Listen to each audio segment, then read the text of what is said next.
Yang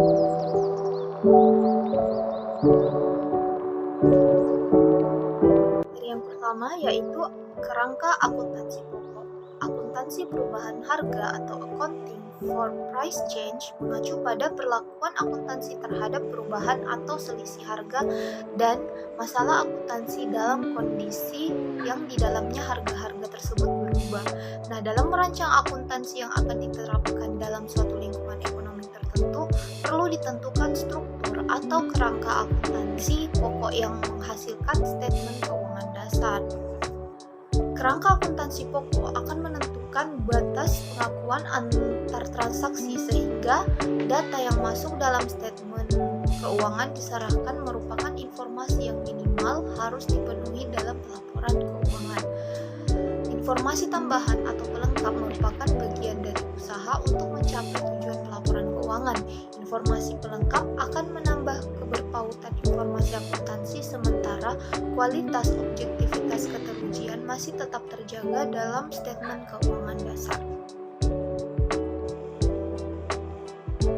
Ya, baik, materi yang kedua yaitu masalah akuntansi terhadap perubahan harga. Perubahan harga menimbulkan masalah bagi akuntansi dalam hal penilaian, unit pengukur, dan pemertahanan kapital.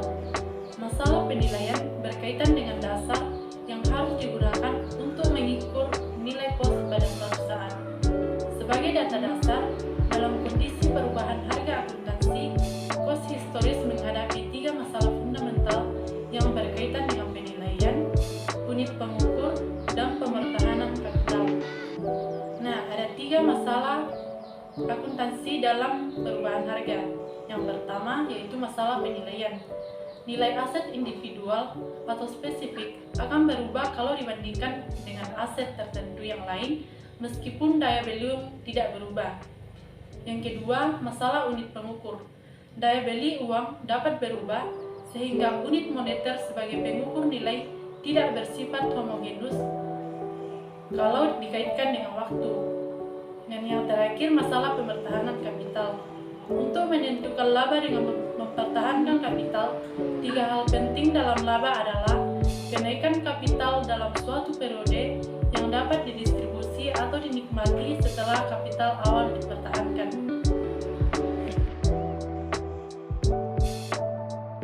Oke, materi yang ketiga ialah pos-pos moneter dan non-moneter terhadap perubahan harga. Yang pertama, pos moneter.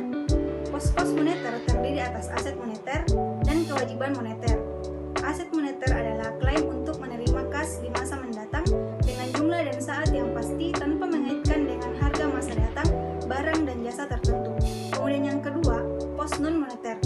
Pos-pos non-moneter adalah pos-pos selain yang bersifat moneter yang juga terdiri atas aset non-moneter dan kewajiban non-moneter. Aset non-moneter adalah aset yang mengandung jumlah rupiah yang menunjukkan nilai dan nilai tersebut berubah-ubah dengan berjalannya waktu, atau aset yang merupakan klaim untuk menerima potensi jasa atau manfaat fisik tanpa memperhatikan perubahan daya beli. Materi yang saya akan bawakan adalah penyajian dalam suatu aset. Harga mempresentasi nilai tukar barang dan jasa pada suatu saat dalam suatu lingkungan ekonomi. Secara umum, perubahan harga adalah perbedaan jumlah rupiah untuk memperoleh barang atau jasa yang sama pada waktu yang berbeda dalam pasar yang sama. Karakteristik perubahan harga barang dan jasa, ada 3 jenis perubahan harga yaitu: yang pertama, perubahan harga umum, yang kedua, perubahan harga spesifik, dan yang terakhir adalah perubahan harga relatif. Sekian dari saya kembalikan ke moderator.